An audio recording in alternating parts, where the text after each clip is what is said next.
Hello students, we are discussing chapter second. The name of chapter is solution.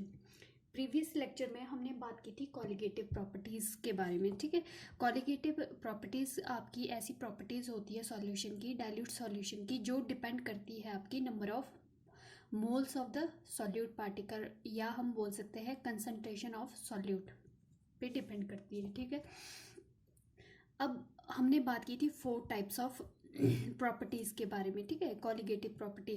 First property थी आपकी relative lowering vapour pressure. ठीक है, इसमें हमारे पास क्या वैल्यू आई थी, P not a minus P A,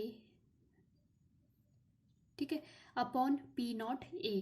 P not a क्या था आपके पास, प्योर कंपोनेंट जो प्रेजेंट था.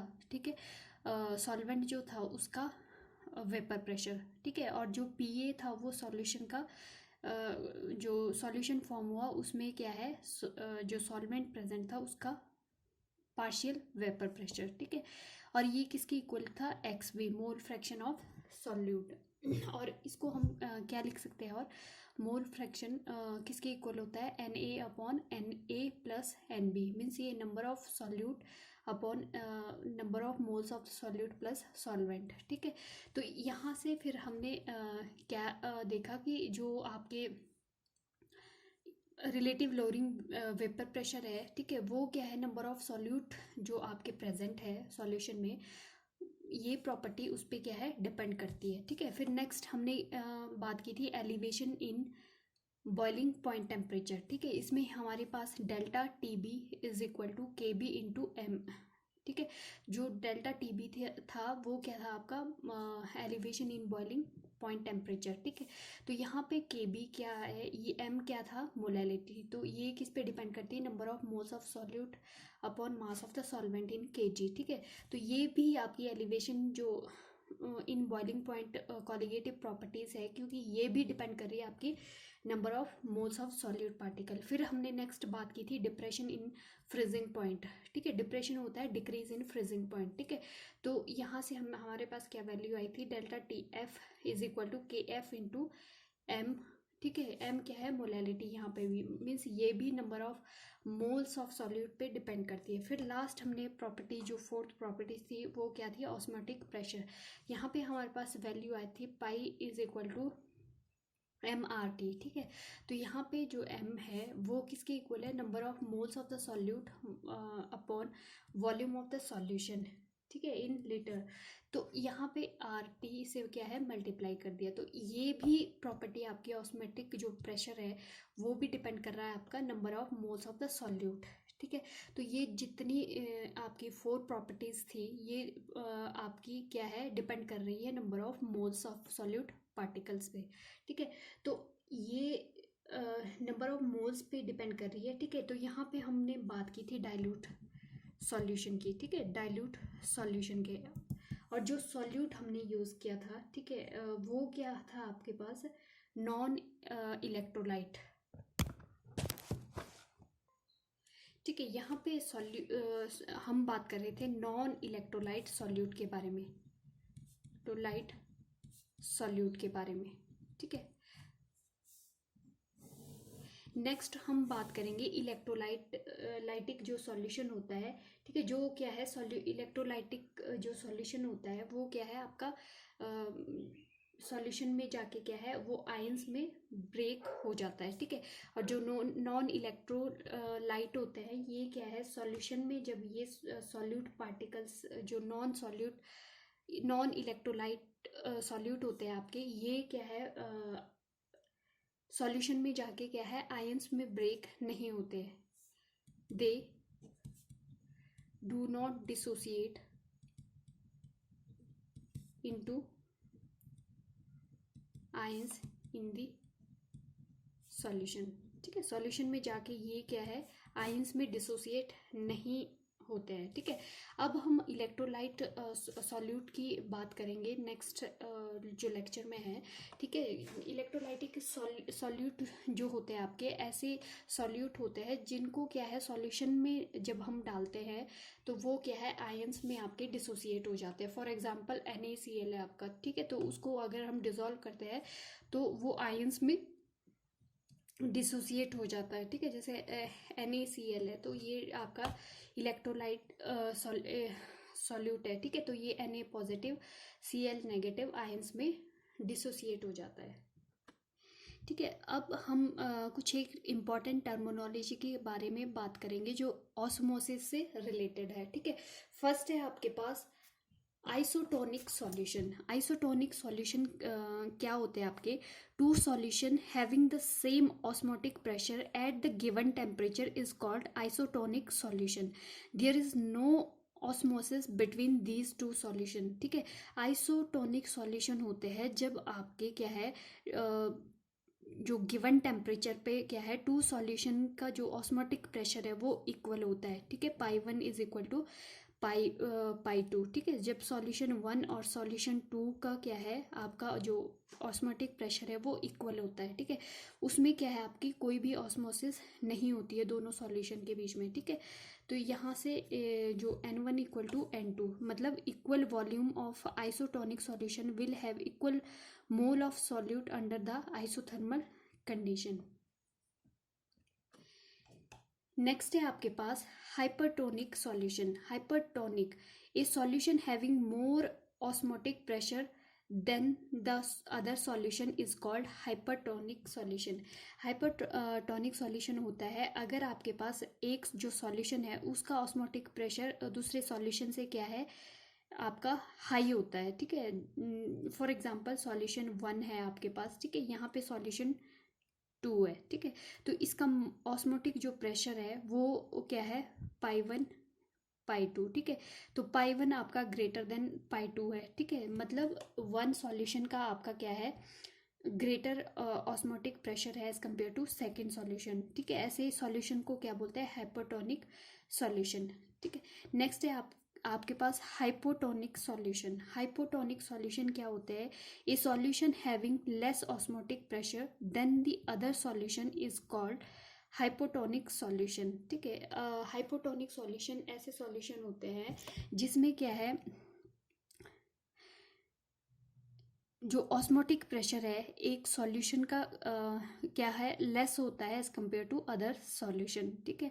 फिर रिवर्स ऑस्मोसिस, ये हमने पहले भी बात की है। रिवर्स ऑस्मोसिस क्या होता है? When the pressure more than the osmotic pressure is applied to the solution the solvent pass through the solution of higher concentration to the solution of the lower concentration through the semi permeable membrane, ठीक है। हमने क्या किया था semi permeable membrane use की थी, ठीक है। तो सॉल्यूशन जो सॉल्यूट था आपके पास यहाँ पे प्योर सॉल्वेंट आपका प्रेजेंट था, प्योर सॉल्वेंट। यहाँ पे क्या है सॉल्यूट प्रेजेंट था आपका प्लस सॉल्वेंट, ठीक है।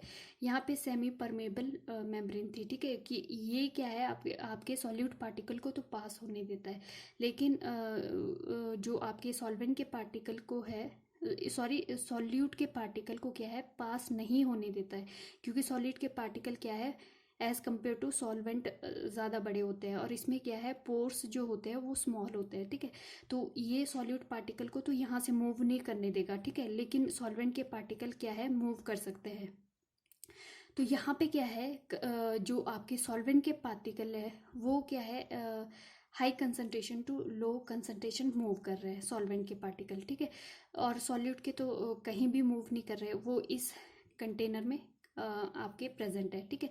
तो यहाँ से अगर हम कोई प्रेशर अप्लाई करते हैं, ठीक है, प्रेशर अप्लाई करते हैं, ठीक है।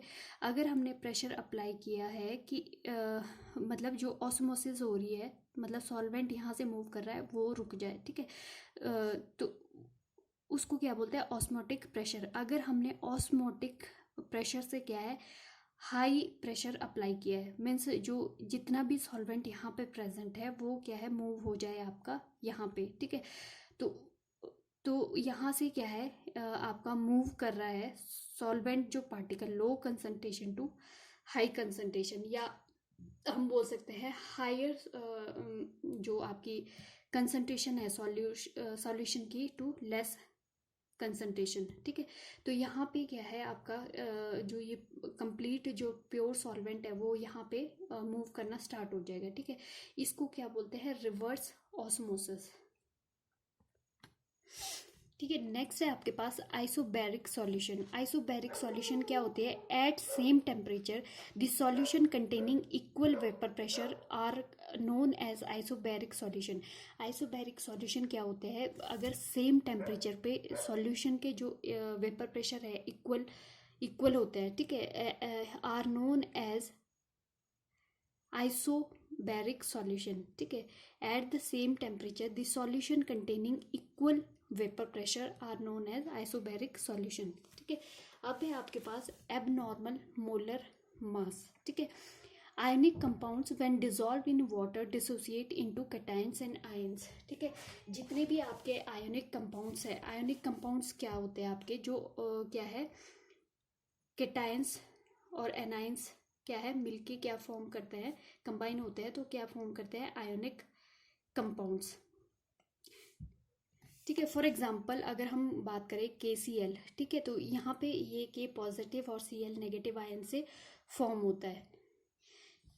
While the molecules of few organic compounds like acetic acid and benzoic acid are dimerized associate in benzene due to the hydrogen bonding। ठीक है, फॉर एग्जांपल जो आपके बेंजोइक एसिड है वो क्या है, आपस में क्या है, एसोसिएट होके क्या है, मतलब हाइड्रोजन बॉन्डिंग फॉर्म होती है उनके बीच। ठीक है, तो वो क्या है, डाइमराइज होते हैं। ठीक है, associate in benzene due to the hydrogen bonding. These association और dissociation leads a new apparent molar mass. ठीक है, जो ये एसोसिएशन और डिसोसिएशन होती है इससे क्या है, न्यू मोलर मास आपका फॉर्म होता है। ठीक है, since a particle upon dissociation acts as 2 while the particles on association acts as 1। ठीक है, जब आपके किसी भी पार्टिकल का डिसोसिएशन होता है, ठीक है, तो वो क्या है, फर्दर 2 पार्ट्स में डिवाइड हो जाता है। लेकिन अगर एसोसिएशन की बात करें तो वो 2 पार्टिकल्स आपके कंबाइन करके मतलब 1 पार्टिकल का काम करते हैं। ठीक है, this change of molar mass is called abnormal molar mass. इसी जो चेंज होता है मोलर मास, इसी को हम एबनॉर्मल मोलर मास बोलते हैं। Various relations of colligative properties hold good in dilute solution only when there is no change in molecular state of the solute. In case of total number of particles of the solute changes in the solution, the colligative property also change accordingly. This change is estimated using by the want of factor.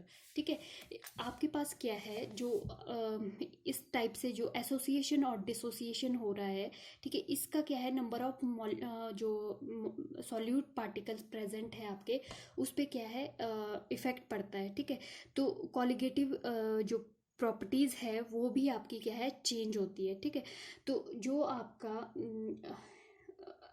अभी तक जो हमने बात की थी वो थे आपके नॉन इलेक्ट्रोलाइट सॉल्यूट। ठीक है, अब जो हम बात करेंगे इलेक्ट्रोलाइट सॉल्यूशन, मतलब आयोनिक जो कंपाउंड्स है जो क्या है आपके डिसोसिएट हो जाते हैं जब आप उनको फर्दर डिसॉल्व करते हैं। ठीक है, या फिर कुछ एक मॉलिक्यूल्स आपके ऐसे होते हैं जिसमें क्या है, एसोसिएशन होता है ड्यू टू हाइड्रोजन बॉन्डिंग, तो वो सिंगल मॉलिक्यूल्स फॉर्म हो जाते हैं डाइमराइज होके। ठीक है, तो उसके लिए हम कॉलिगेटिव प्रॉपर्टी किस टाइप से कैलकुलेट करते हैं, तो वो उसके लिए कौन सा फैक्टर यूज़ करते हैं, वांट ऑफ फैक्टर। ठीक है, इसके बारे में हम नेक्स्ट वीडियो में स्टडी करेंगे।